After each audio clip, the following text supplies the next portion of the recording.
Good evening, fellows, and welcome to Trollspidet's theoretical lessons.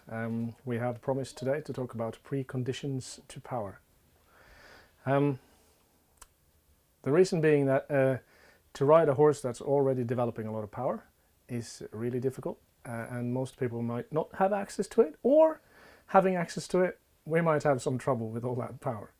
At least we do sometimes, and I'm guessing most people do too. So for our preconditions to power, we are planning to try and show what needs to be done and why this needs to be done in order to prepare the horse to be able to access his full power potential. One thing, of course, as we were talking about last time, is to actually ask for the power. Another thing is to prepare the horse so that he's strong enough, supple enough, and all those other little thingies, so that we can get to the power without it being stress or tension. First thing I want to talk about is what's the word here? The order of when muscles contract in the movement the horse is supposed to make. What I mean about that is that if the horse is standing on all fours, he might first tense his back, and in that case the movement can never be correct, because that tension in the back doesn't translate to moving forward with a supple movement.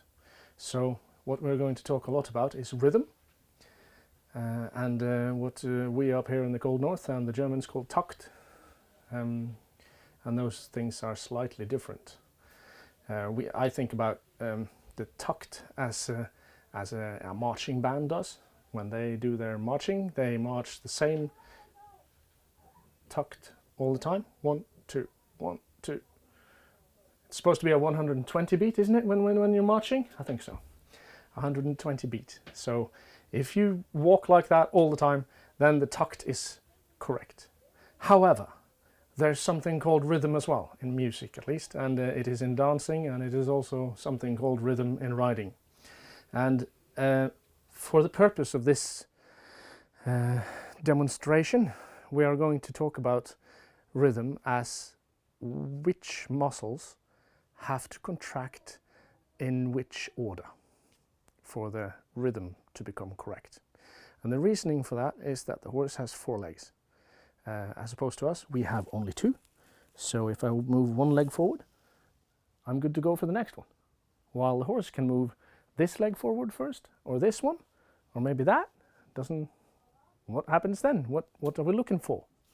And why is it important in order to make the horse prepared for power? So we start quite simply with the first level of the, what do you call it? Training scale? The training scales. So rhythm is the first idea we're looking for. So what we need to do is to establish what's the rhythm of my horse.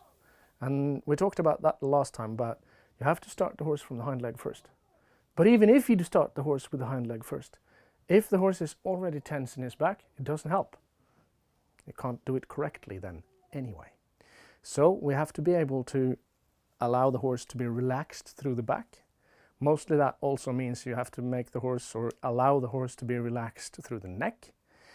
And when those 2 prerequisites are all right, then you can start asking for that hind leg.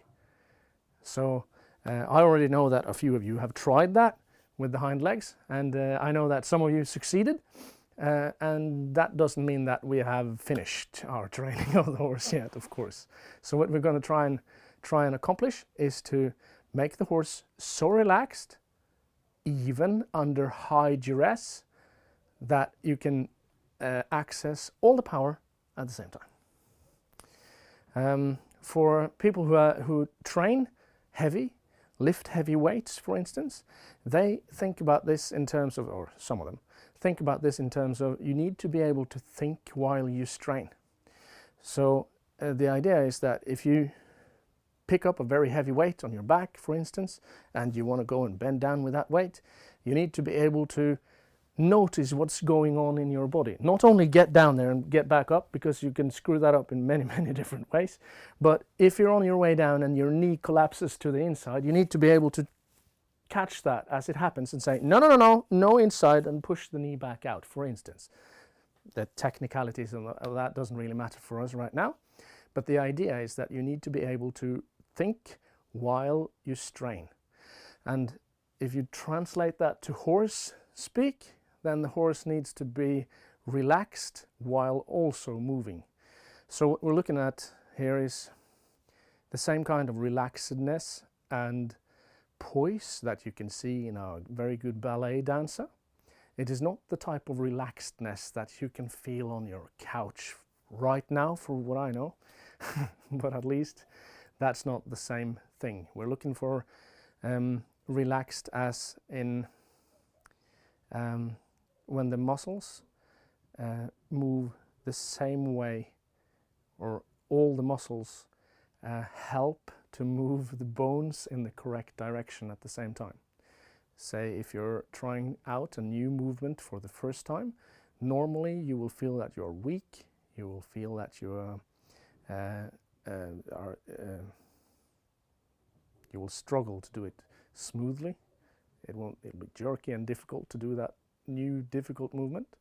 But after a while, having practiced it for a while, not trained it, mind, practiced it, just tried to do the same movement, the body will be able to recruit more of the muscles in the correct way. So it's sort of taking off the handbrake and applying more of the engine. So that's what we are going to try to do. We're going to get rid of the handbrake, and that will allow more of the engine power to actually be used for what we're trying to do. So for this preparation, one of the first and best things you can do, I believe, is to drop the reins for a little while, and then walk along a bit and see what happens. Maybe even drop the reins and move forward without touching the horse with your hands or reins at all, and see how does the horse move in that particular instant.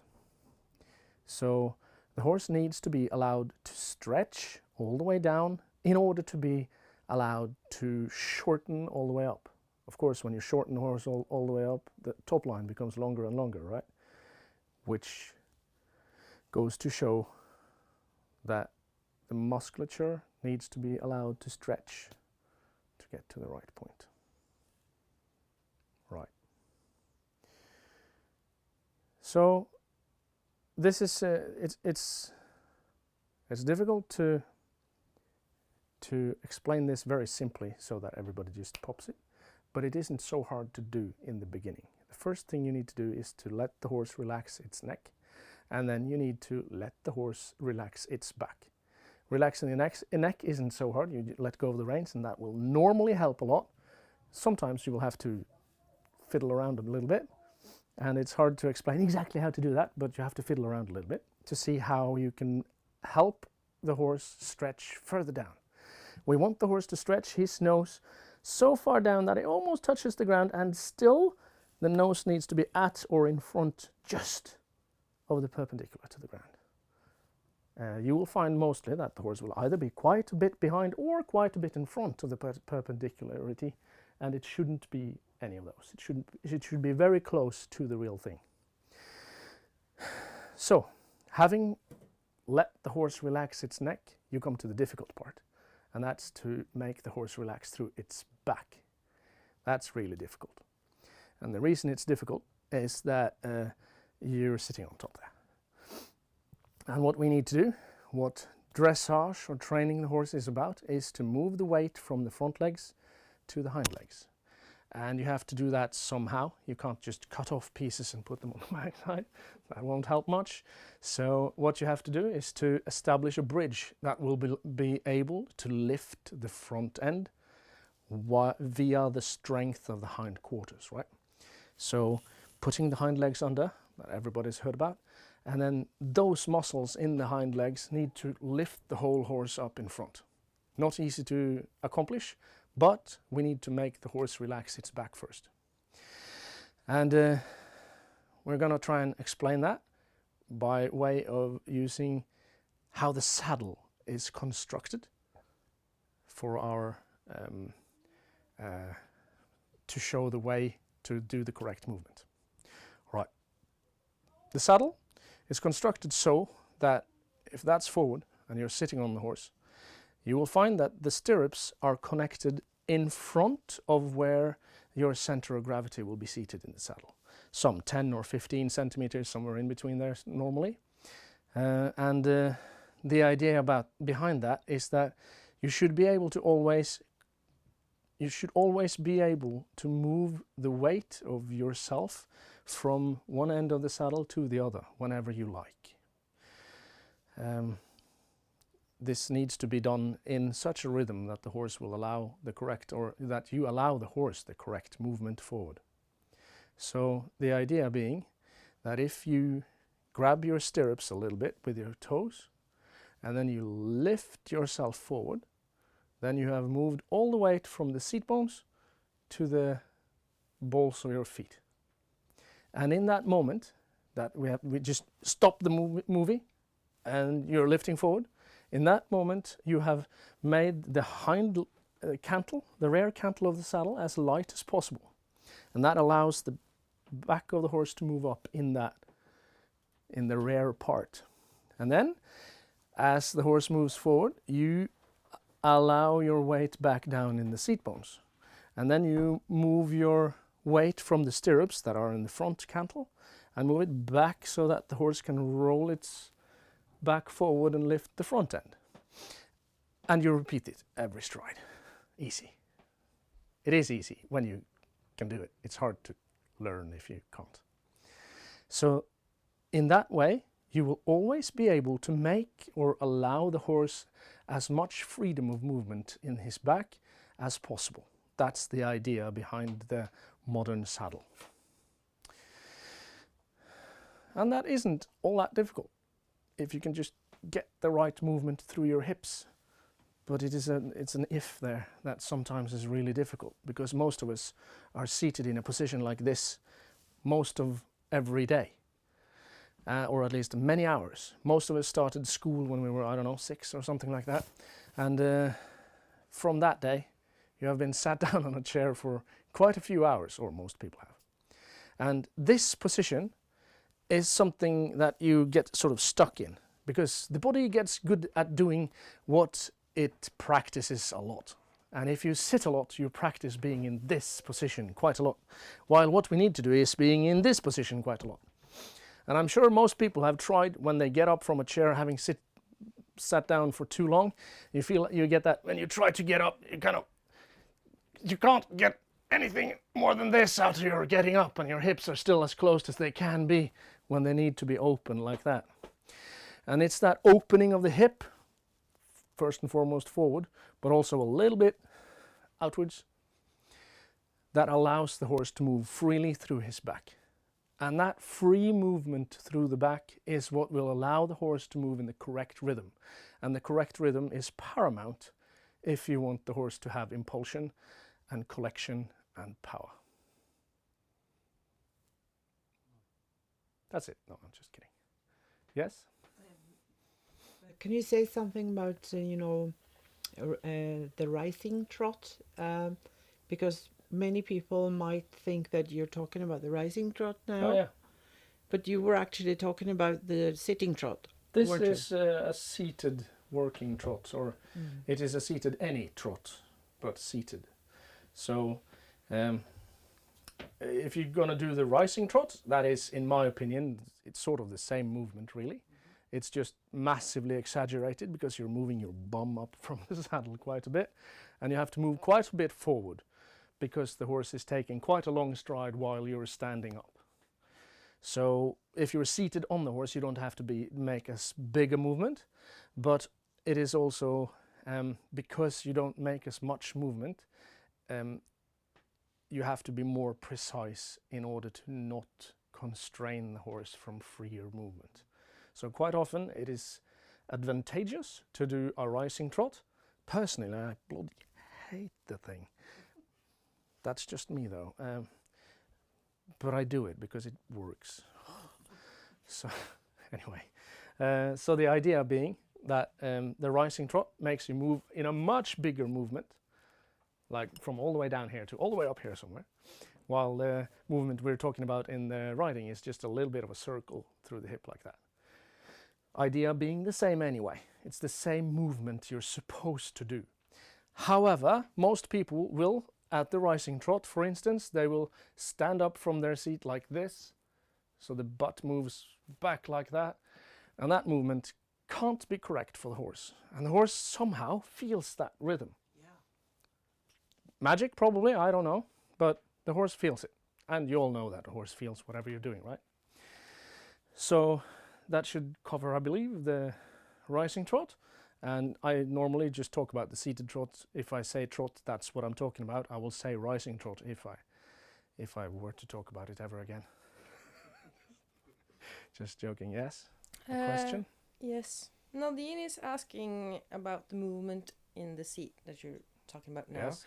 Is it not for walking? Since I wonder when to move the weight forward while walking. Yeah. Personally, I prefer to focus on moving both my hips forward at the same time while walking and while trotting. So what we need to do is to, when the horse moves one leg forward, you need to move forward with that leg. Because what's happening when the horse moves forward is, can I borrow your pen? If this is the horse, this is its spine. This is the main thing that happens when the horse moves forward at a walk. It moves forward. That's the thing that happens. That whole spine moves forward. Quite a lot. Quite often we hear that you need to move first this hip and then the other hip, because the horse does that with his legs. But mostly the horse doesn't do that with his back. The back doesn't do all sorts of twisty, bowy things forward. And if it does, it needs to be sorted out, because that's not correct. So what we're trying to do is to follow that forward movement, forward and up. And when and how? When the horse moves a hind leg forward, move your hips forward.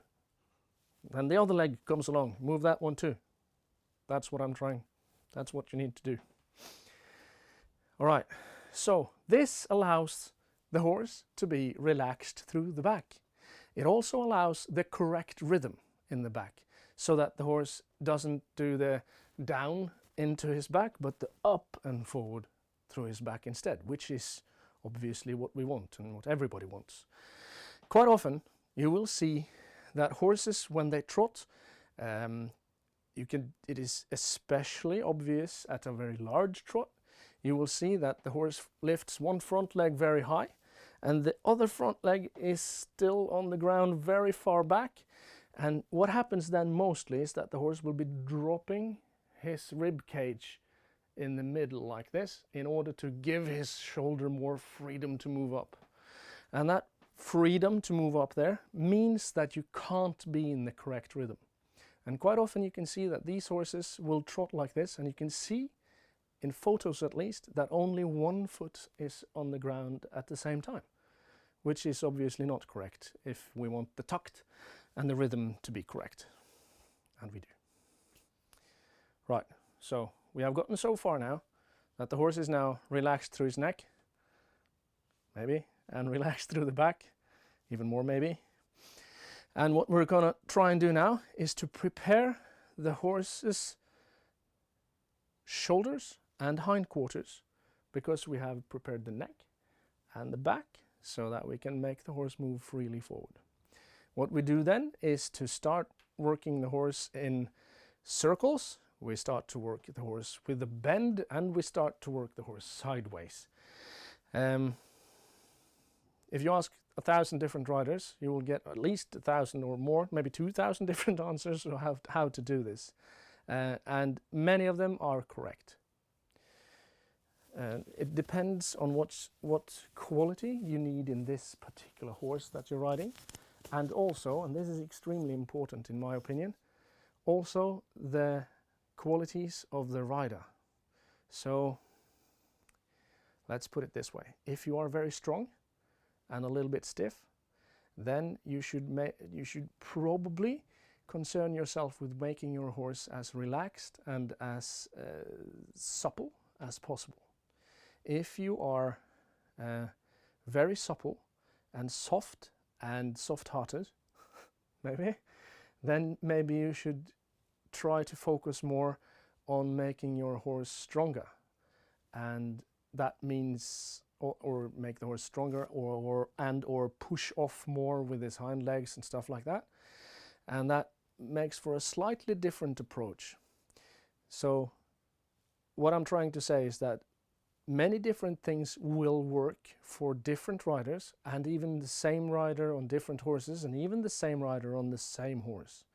Sometimes you will need the horse to sit down more and carry more weight in his hind legs, and that means that you need to work with more bend perhaps. You need to work with haunches in movements, so that you have the horse bent in the direction you are moving, and that secures the horse more on the hind legs. But you also might have a horse that needs to kick off more and push better with his hind legs, and in that case it's probably better to have the horse straight and to move in a leg yield sort of way. And both, well, the haunches in is probably not a good place to start, but all of those can be used in different different constellations in order to solve the riddle that is you and your horse. Right. So now we're trying to have the horse stretch and bend to one side, but we need to make sure that the horse's head hangs perpendicular in all sorts of ways. So this isn't all right. You can't twist it. But quite a lot of horses will. So if you touch the inside rein, say, and the horse bends and he twists his head like that, then he's not loose yet. Do it more, right? And give. Give your horse forward again, a little bit, and give. And a little bit of touching to make the horse bend a little bit, and give the hand again to see if the horse can stay relaxed down there somewhere. If you bend to the inside or if you bend to the outside, I'm not much inclined to any of them. Just do whatever feels easier and better for you. It'll work. And then after having done this for a while, you can pick up the reins and try it in a slightly or quite a bit shorter outline, and see if you can bend the horse in the same way. Bend one way or bend the other way. I always try to teach to sit to the inside, and when I teach to sit to the inside, the idea is that most horses will twist you to the outside. So it isn't because you should always, for the life of you, have all your weight in the inside, but you shouldn't be formed by your horse, shaped by your horse, so you're sitting on the outside. That's the idea. You can sit on the outside if you need the horse to kick off more and bend less. Just sit to the outside and the horse will run faster and you can get a better push off. It's fine. It works like a charm. Depends on what you need in the moment, right? So with this bend in the horse functioning both ways, you can turn around and do the same the other way, and you'll find that both ways doesn't work there either. Maybe you have to feel that both ways to both bends in both directions on some sort of circle. You can also work straight lines if you have straight lines, have access to straight lines. And if you do, make sure that the fence, this is now the fence, is something that the horse can relate to. Sometimes you will have to have the horse further from the fence in order for him to be able to cross his legs easier. And sometimes you will need to be closer to the fence so that you can sort of frame the horse on the outside if your outside leg isn't already functioning well enough.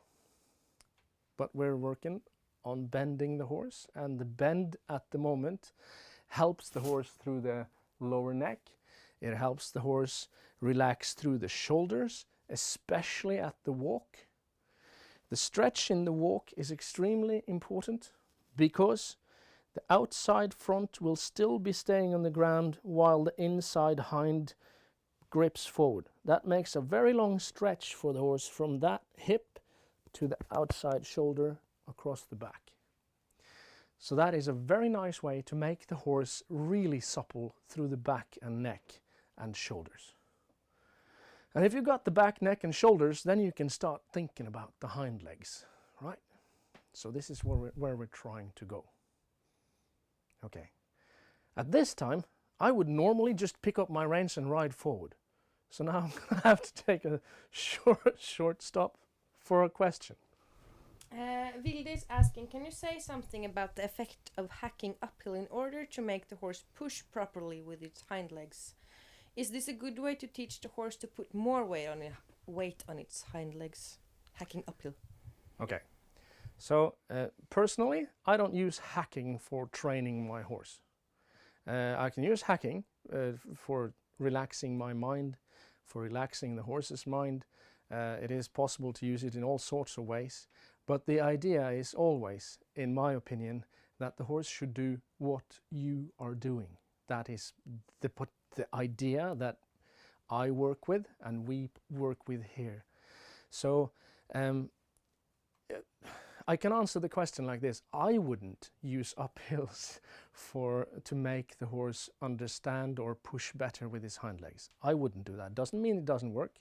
I have worked with race trot trainers that use uphill a lot in their training, pushing off, pulling a fairly heavy load at the walk uphill, many intervals of uphill like that. The trouble with it, it's not necessarily trouble, but what I'm trying to get to is that doesn't mean that you are asking for it, right? That's what I'm trying to get at. So the horse can go uphill all by his own lonesome, and he might do that pulling himself with his front legs, or he might do that pushing with his hind legs. He might grip in underneath himself and carry himself perfectly, though that is quite unlikely because that is very difficult and hard. It's muscularly hard. So you can, and feel free to do that if you like, but that's not what I would do.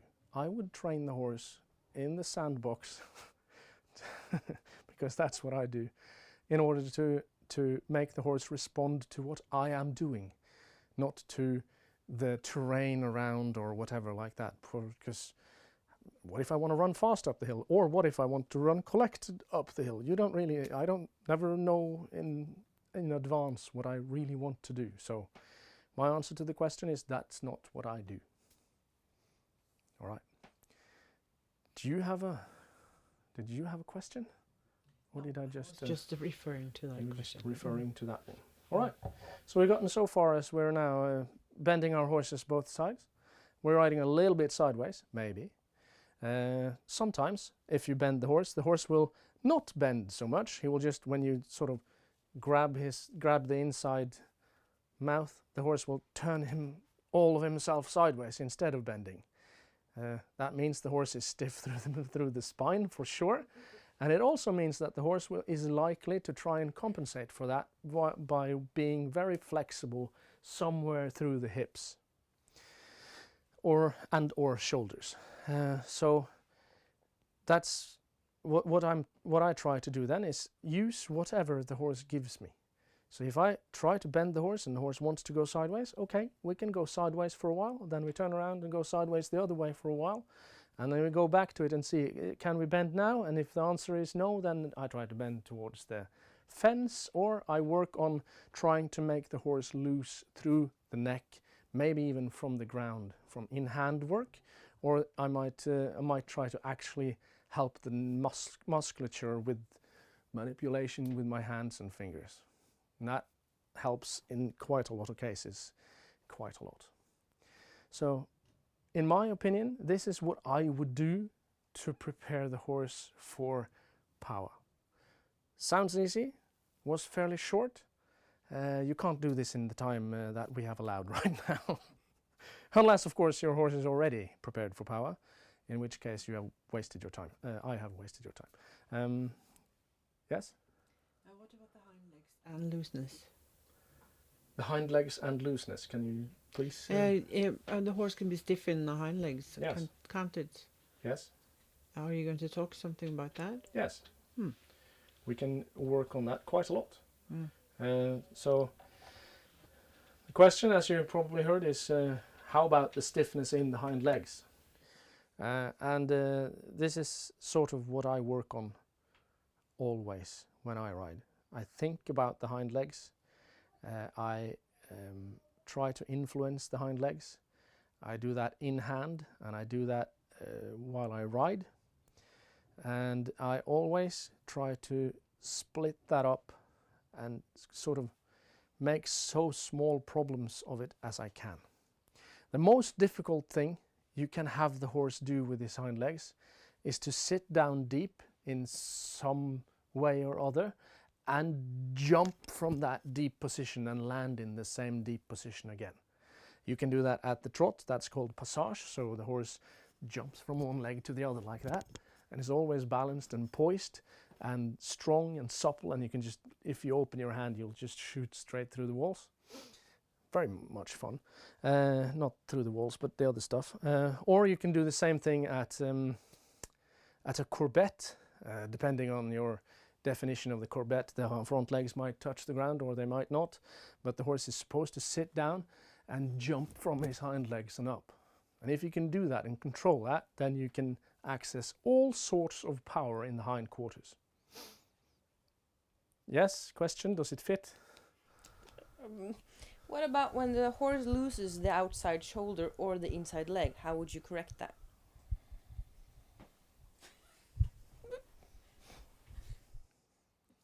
We'll get to that later. We're going to continue on the bending of the hind legs first, and then we'll come back to what happens if the horse loses its shoulder or the inside leg. We might need a bit of clarification of what is meant by the inside leg, but we might not need it because we might cover it anyway. We'll see. So what I try to do is, when I have the horse standing beside me, I have the horse in hand, as you can see in pictures of us. I try to see if I can, when the horse is standing there, if I touch the hind leg, will it move? So what I do is I touch the hind leg somewhere lower than the, what do you call it? It is the hock, is the lowest sort of, yeah. So somewhere lower than the hock. Between the hock and the ground somewhere, I try to touch the horse and see, I find a place where the horse responds by moving his leg forward somehow, somewhat, a little bit, whatever. Just a movement, that forward movement, that's all I want. Some horses don't respond at all. Typically cold-blooded horses will say, nah, I didn't feel that. Some very hot-blooded horses will kick, or they will just run. So I hold the inside rein normally, and I allow the horse to just run around if he wants to, and I go a full circle, and we come back and we try it again. And the point here is, the only thing I'm asking is move your leg forward. I'm not asking bend the leg. I'm not asking push off. I'm not asking any of that. I'm just saying move your leg forward. And if that works, we try the other one too, the other side. Turn around, do it on this other side, see if I can move that leg forward. If that is established, having done all the preparatory work that we just talked about, then I will try to move the leg forward, and as the leg moves forward, if I keep walking with the horse, I will try to touch the horse just behind the knee somewhere, just before the leg hits the ground. So just before impact, I touch the horse behind the knee to make him bend the knee a little bit. And if the knee bends a little bit, the horse will carry some weight in that hind leg. And that is how I start making the horse supple through the hindquarters. You can move a lot of sideways. That will do quite a bit of the same things, and it'll work just fine. This is what I do. So the third thing I try to do is, if I have established that the horse will move the hind leg forward, the horse will also bend the knee when it touches down. Then I will move the stick to on top of his butt, and I will touch the horse on the butt when the leg is securely on the ground. So I try then to make it push off a little bit more. You can do that, you can use that in different ways, and I'm not quite sure how you do that. You just use your feeling. Trust your feelings, Luke. And then you can touch the horse to make him sit down deeper, or you can touch the horse to make him push off more. Both will work at some magic sort of thing. It's not magic. It's probably just timing. So that's mostly how I work. I do the same thing when I sit on the horse, by way of, first I touch the horse with my inside leg, being loose through the hip. This is important. It is very important that when you try to use your leg on the horse, do not pull your knee up. If you pull your knee up or in, you have closed the hip so that the horse can't move freely through the back. And one of the prerequisites for power is that the back is free moving. So if you close it again, having taught the horse all these things and then you close it, it's very difficult for the horse to do what you're actually asking. So what the horse is going to do then, he's going to try and do what you're asking, and what you're asking is, block your back please, horse. That's the first thing you say, and the horse goes, okay, I'll block my back. And then you ask, and now use your hind leg, and the horse goes, okay, I'll try. And then you can't do it. So you have to make sure that the leg moves in the correct way. You have to make sure that when you want to use your leg, it needs to be these, and these muscles that do the work. You move it that way. A little bit outward rotation, a little bit backwards, bend the knee a little bit, and you use the calf muscles to sort of push up from the stirrup. So you push your leg into the horse like that. At the same time, you have actually moved your hips up and forward. So you allow the horse to move forward while you ask the horse to move forward. Sensational. It's amazing. It's as if it's been evolving for thousands of years. Which it has, I guess. All right, so that's how I try to use my leg. Of course, you can also do different things. So when the horse's hind leg touch down, if you try to make a bit of a bounce in the stirrups at that time, the horse will push off more. So you can do all sorts of fancy stuff. And that all boils down to move the way you want the horse to move. So move powerfully with big, bold movements to make the horse move powerfully with big, bold movements. Move smoothly with little precise, sensitive movements in order to make the horse move in the same way. Sensitively, small, smooth, all that.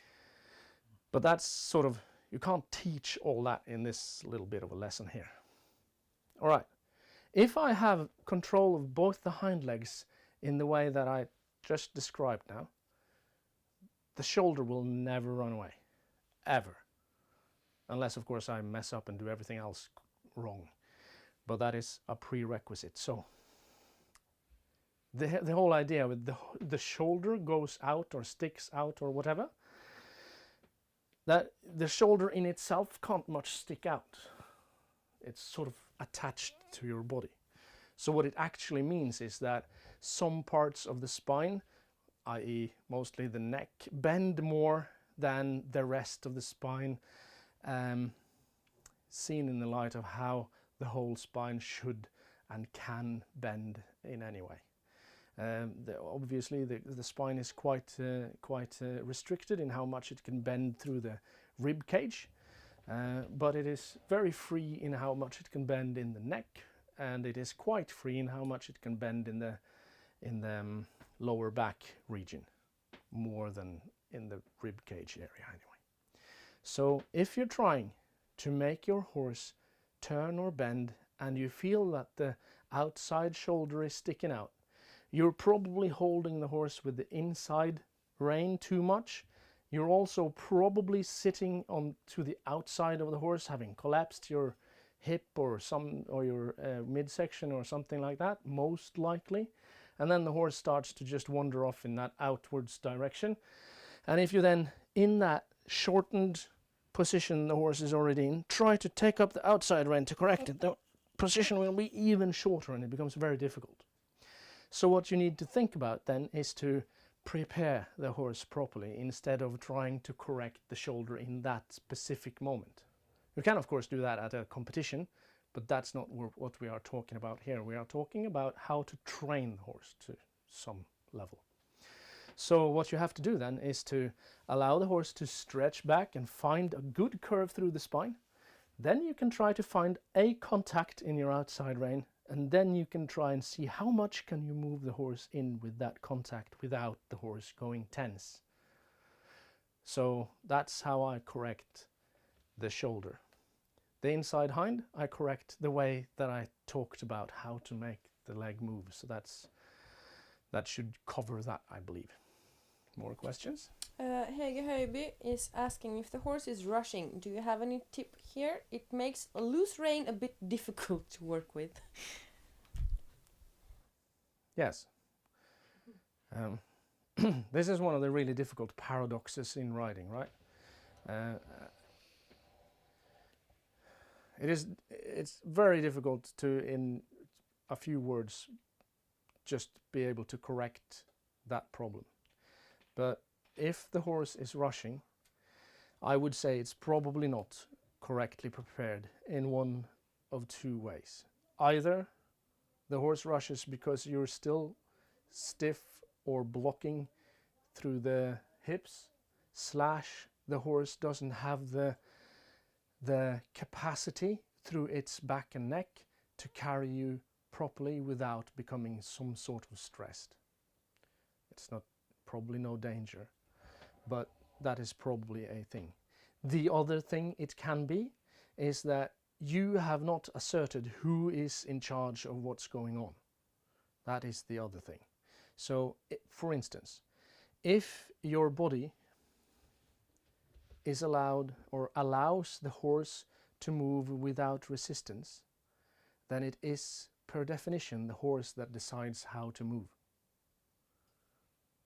That is, it must be like that. Just by the definitions, that's how it works. If the horse is the one who chooses how to move, then the horse must be in charge.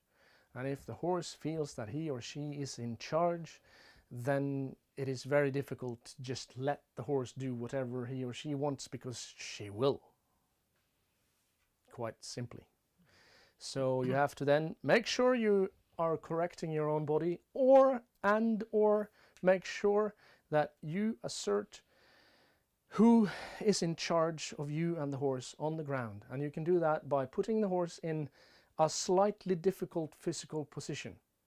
So something that's like what we've talked about now. Make the horse bend a little bit more. Make the horse think while it strains.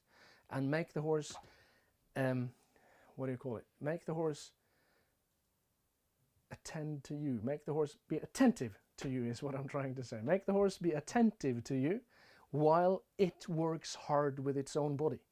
And hard in this particular case is whatever is a little bit hard for your particular horse. It doesn't have to be a passage or some difficult thing. It might be just moving that hind leg. It needs to still be have its attention on you, not have its attention everywhere else.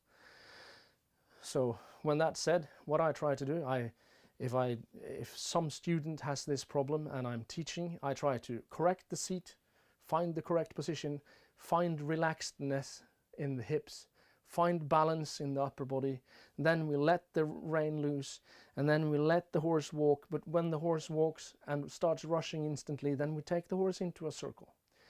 Or we use some sort of fence or the wall of the riding arena or something like that. We bend towards that, and the horse will then start to think, running through there is probably a little bit stupid, so I'm gonna just relax just a little now. And then if you get that little bit of relaxation going, then you have a little bit of communication going too, and that's what you have to attend to then, I believe. I think that should answer your question. I have a comment. Yes, please. It might also be that the horse is a bit stiff in the shoulders. Definitely. Sometimes. Yep. And if the shoulders are sort of stopping the movement, and the steps in the front are shorter than the hind legs, the horse will sort of feel like it's losing the balance forwards. Yeah. So it's sort of running to keep track of its own body. Yep. In order not to fall forwards.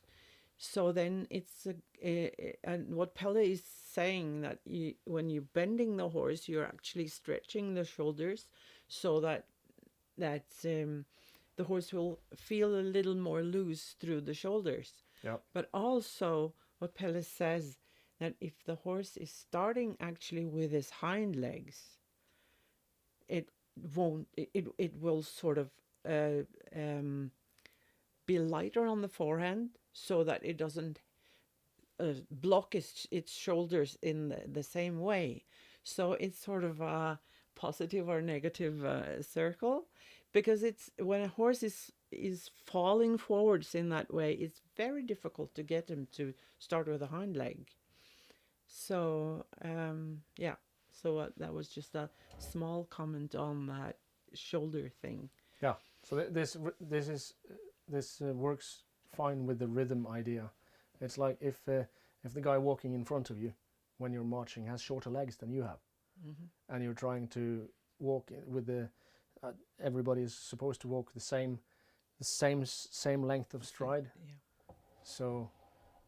So that we can all be in the same rhythm all the time, but one guy has shorter legs, i.e. the front end of your horse has shorter legs than the hind end. So it doesn't mean that the bones are too short or anything. It means that the stride is too short because the musculature is either too stiff or too tense. Most likely too tense, but tension over time leads to stiffness. So both will probably be likely. So we can go a little bit more into what you're trying to say. What I would do then is work a bit on trying to make the shoulders move a little bit.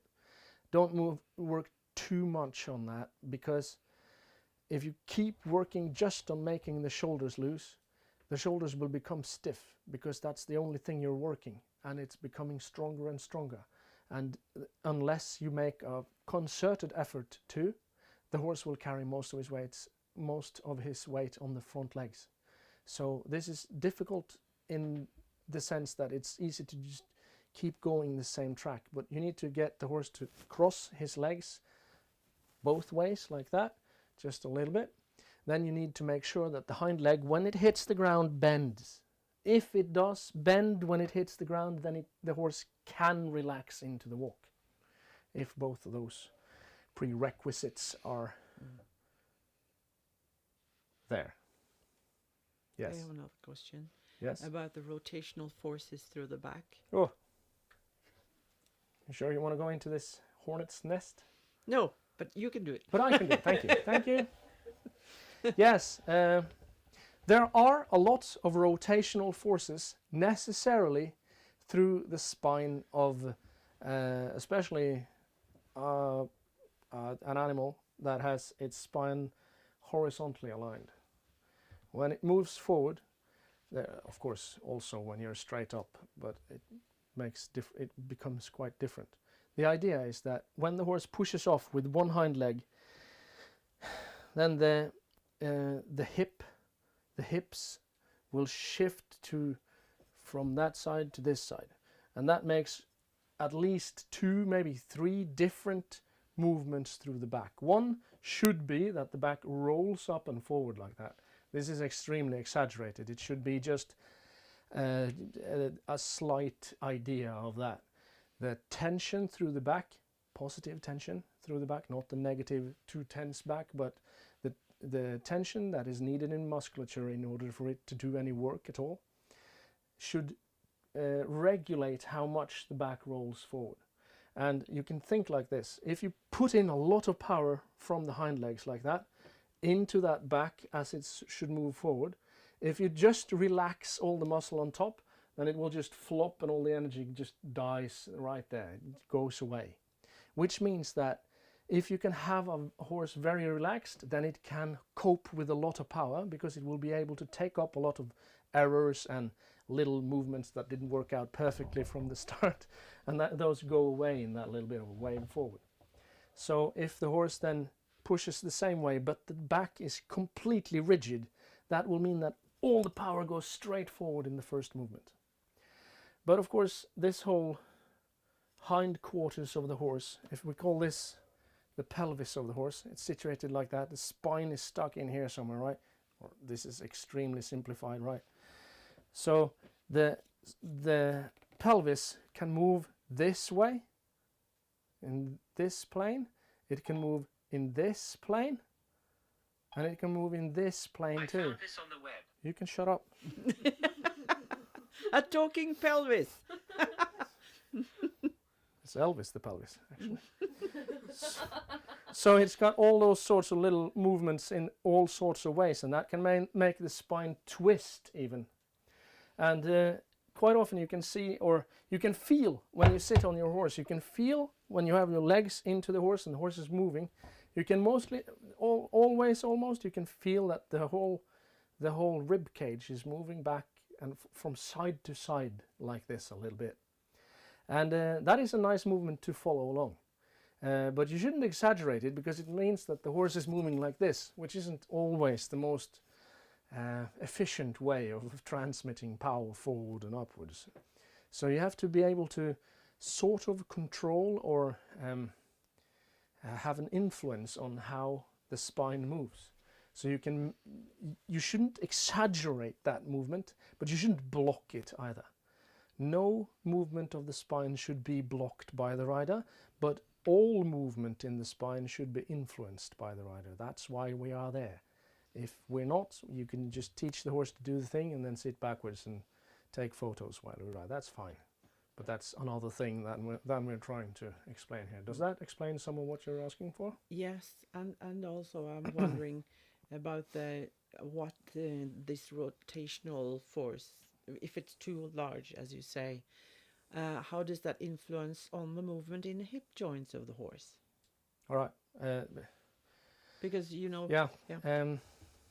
So Hanne says that if the spine has all sorts of movements like this through it, what happens in the hip joints? You can also say what happens in the shoulder.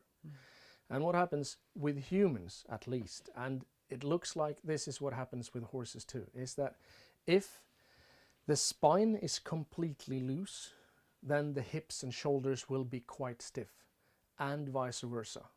So if the hips or shoulders are extremely loose, then you will find that the spine is quite tight. The body demands some sort of rigidity somewhere, and it demands some sort of movement somewhere else. So the more suppleness if you think about suppleness in the way of being able to move freely in all fancy sort of ways, the more suppleness you have in the hips and shoulders, the more rigid the spine can be in order to transmit power. That's what we're trying to say. So this is sort of the heart of the whole question here. The idea is always to make the horse carry more of his weight on the hindquarters. If the spine is like this, if this is the spine, it is extremely difficult to transmit any power. I can't do it anyway. But of course, if the spine is completely rigid, like this thing, then it is very difficult to have any sort of control. You'll skid around and everything becomes difficult. It's like if you're trying to run on an icy road with your knees stiff. Just try it out. Those of you who live in this cold country here, or come here and try it. Maybe later after the pandemic's over. So the idea being that there needs to be some sort of in the middle there, and you need to be able to think like this.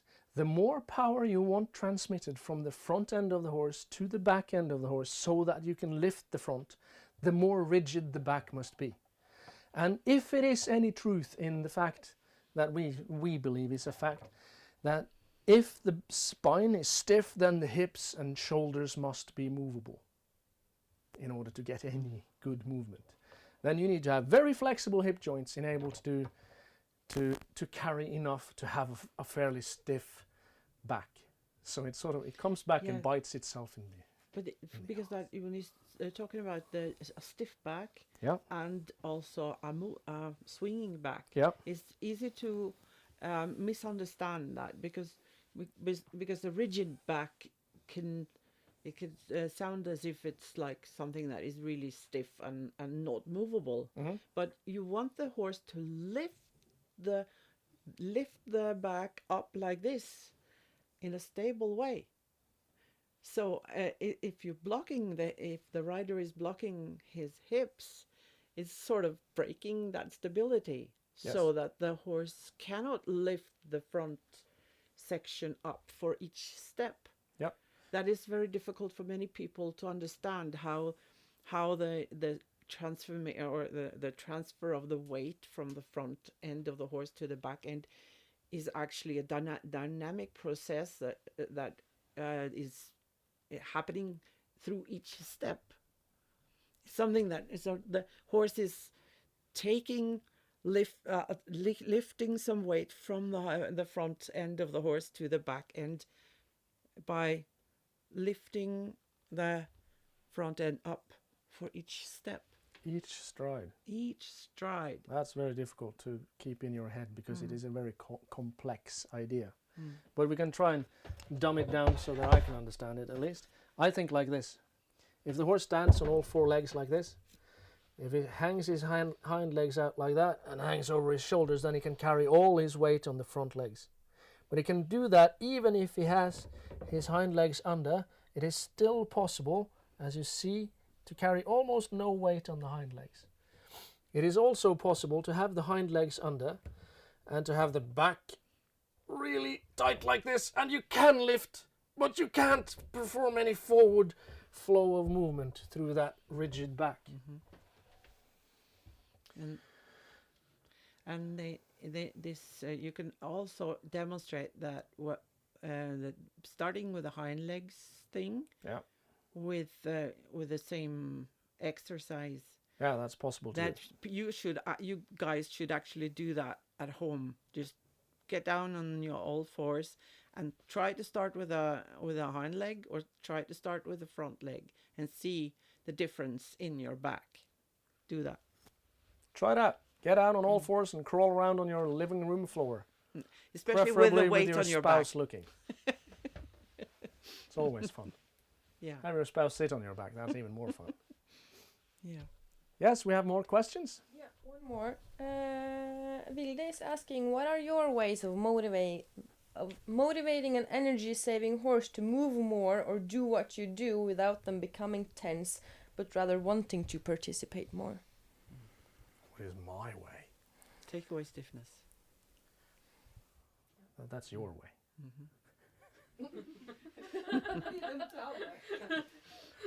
Take away the stiffness first, always. Always find where is my horse stiff. You find that by trying to put the horse into a movement, like some collected movement in hand, or you can try to do your different exercises while you're riding and find out which exercise is it that makes it hard for your horse to work. When does everything go to shit?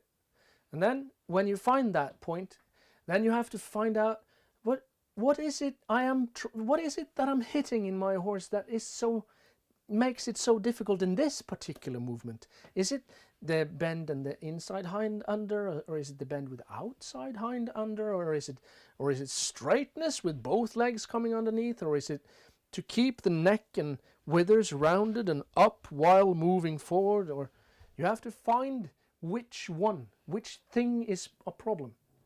You have to understand and pinpoint that thing. Find the stiffness. Personally, I have stiffness in this one of my shoulders, and I have to work on that stiffness all the time. If I don't, it comes back and bites me in the ass all the time too.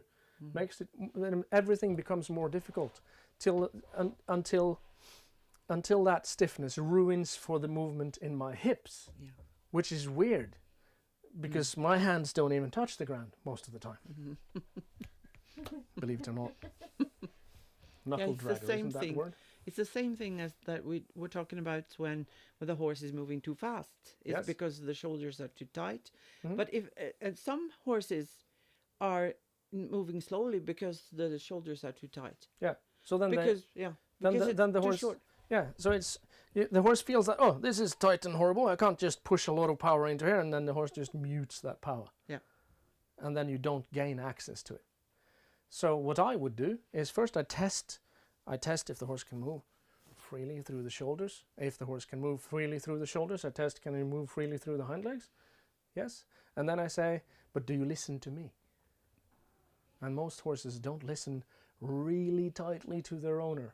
And this is how I motivate my riders, my horses, my everything.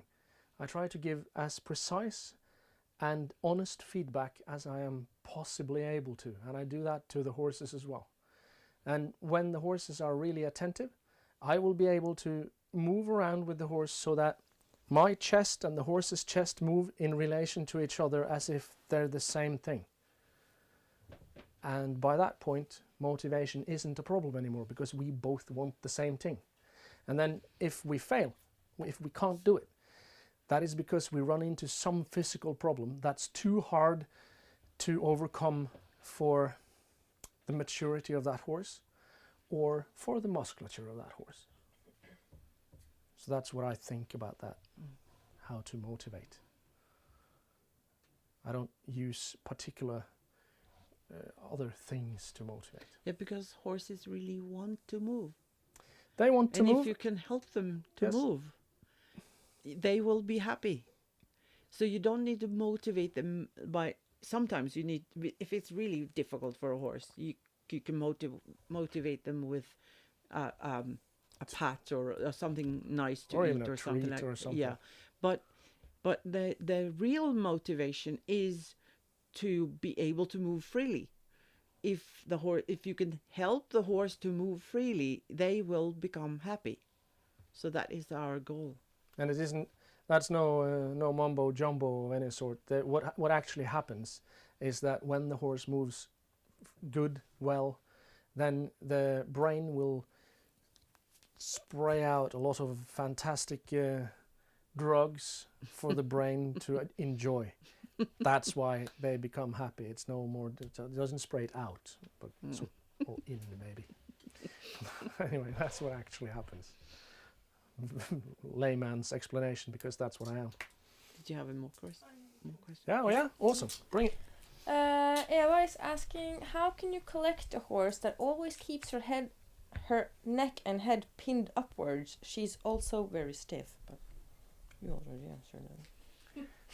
That's the answer to your question. When the neck is stiff, it can be back as well as neck, but definitely the neck in this particular case, it sounds like, then it is impossible to collect the horse correctly.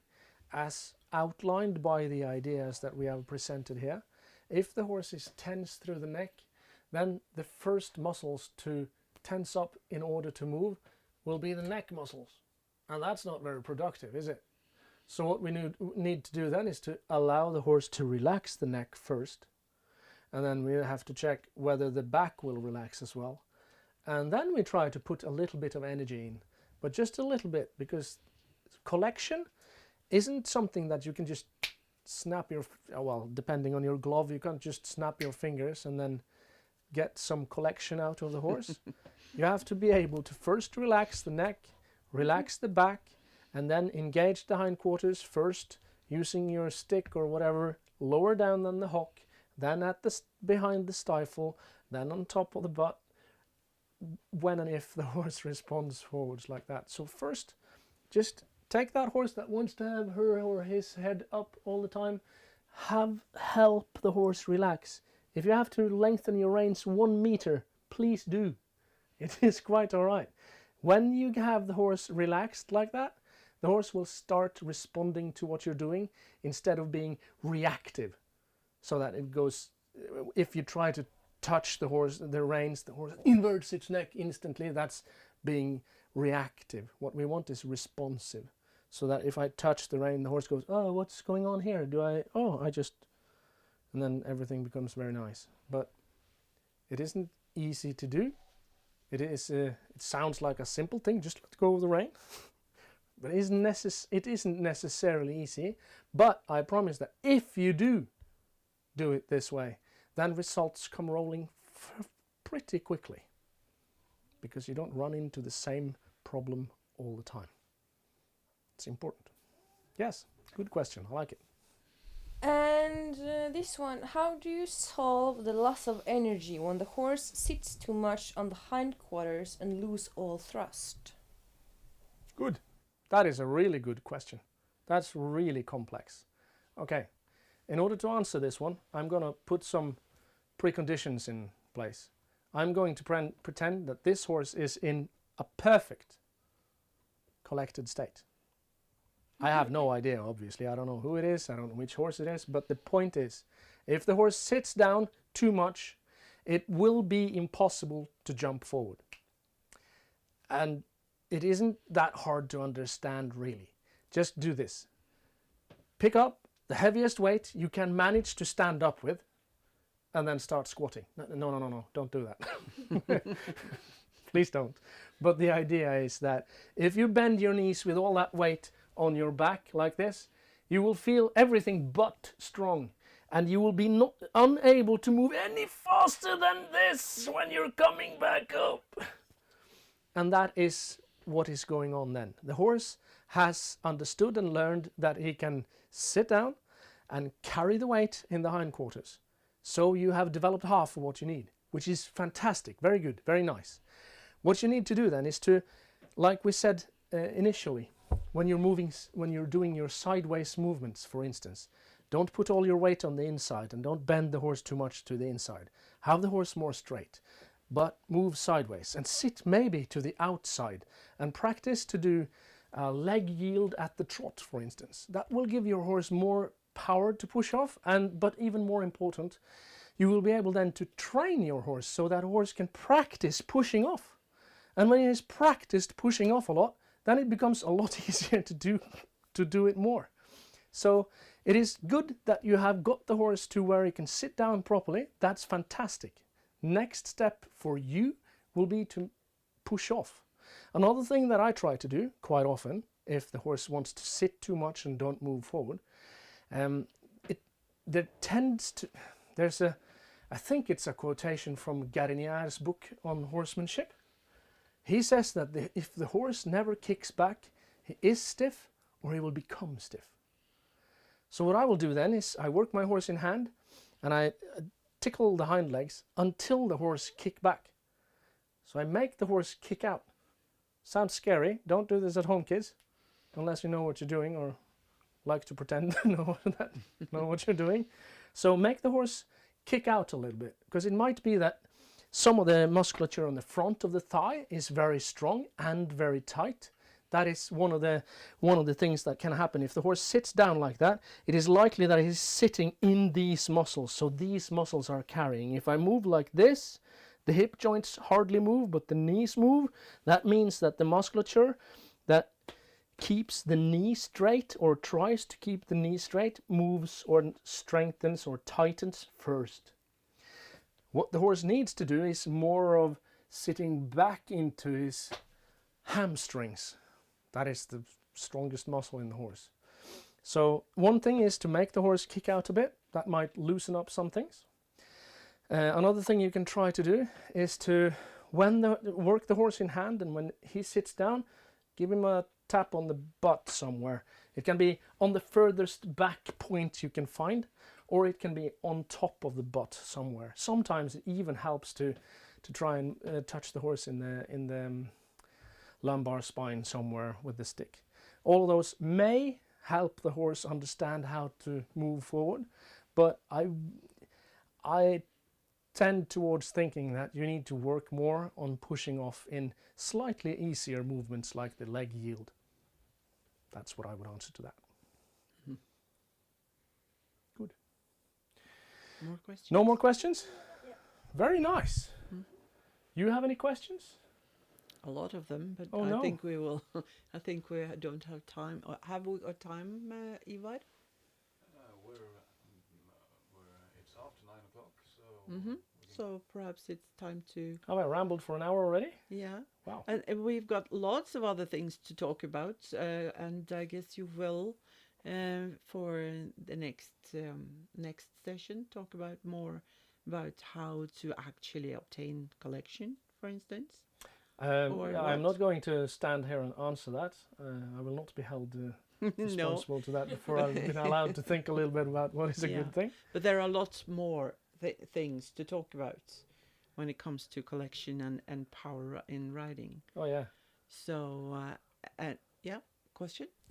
One more popped up. Nina is asking, when working a horse with front leg issues like arthritis of the knees or something, is there anything one should be more aware of when working towards shifting their weight backwards? That's a good question. question? Yes. Yes, that's a good question. It is my belief that the number one killer in those cases, if there's arthritis or other things like that, trouble in the front legs, for instance, speed is the number one killer. So the faster you go, the worse it will get. But on the other hand, movement is what helps the horse become sounder. You have to be extra careful so the horse doesn't do this thing. If you get that, the front leg will always hit the ground hard and forward like this. It needs to hit the ground somewhere here so that it can flex through the upper part of the leg and still be hind leg under. Slow speed.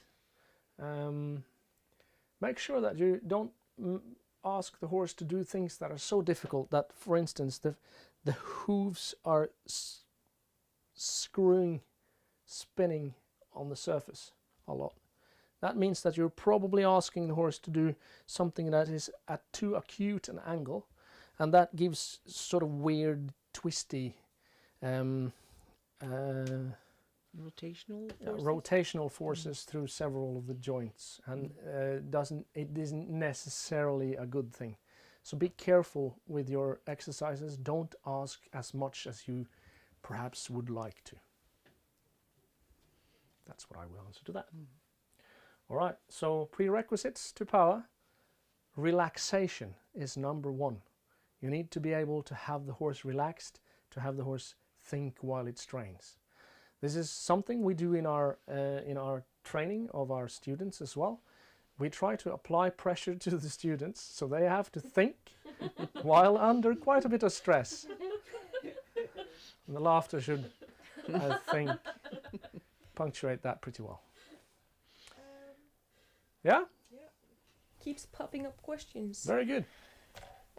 Is there any reason why a horse paddles with its back legs, and Good question. And is there anything I should be extra aware of in training? My horse does this with her back legs. Back legs paddling. Back legs paddling. Uh-huh. Oh wow! Yeah. Because front legs paddling is also a good question, because many people think that it's just something that the horse does, but it's possible to. It can be amended through training. If the hind legs paddle, they can do that in many different ways. That's the first thing. But there are two things you must fix. One, the lumbar spine needs to be relaxed. It might also be in the iliosacral joints or somewhat there around, but in that area, that needs to be relaxed. That is probably either completely tense or completely floppy. One of those. It's hard to tell. The other thing is that you must get the horse to bend its knees. And just start doing that by trying to touch the horse behind the knee after first preparing with the lower than the hock to make the horse move her legs forward like this. When the leg moves forward every time you touch it, then you can move the horse out to a fence or a wall, and you do the same thing. You try to move it forward. Quite often that will result in the horse actually bending the outside knee just a tiny touch, meaning that if you do the same thing the other way, you will have bent both knees just a tiny touch. And that tiny touch is all you need to start exaggerating that, so that when the horse is about to hit the ground with his leg, touch it behind the knee so it might bend. It will not bend every time, but sometimes it will, and then you just go, no energy at all. Good boy or girl. That's what I would do. Start there and then see if that has any sort of impact. This is probably not something that's really easy to fix just like this, and especially not in 2 minutes like I have here. But there are definite ways of working on it, and I would start the way I just lined out. And what about the front legs? If the front legs paddle, the horse is normally doing this chest thingy and carrying the weight on the front leg. So most of the time then the horse carries so much weight on the front legs that it has to sort of rotate its shoulder like that at the start of the movement, and the way the leg comes into the movement, it will also continue and finish the movement, so it will keep going the same way. So again, relax the neck and back. Lift the withers. Lift the withers, which is also part of the same thing. Yep. Yeah. Okay. I think that's enough for today. Yep. Hope you guys have enjoyed it. We will come back and torture you more if you like, even if you don't like, actually. And then the date and time will come at our To be announced. Facebook page. Yeah. It's not going to be Sunday, we think. Probably not Sunday. Because Pelle is depending very on much pandemics. he's often out instructing on Sunday, but we have a pandemic going on, so it might be some cancellations. We're so not then quite we sure. will. We'll see. Yeah. Anyway, thank you for being such a great crowd. Thank you guys for laughing at the right points. See you guys later.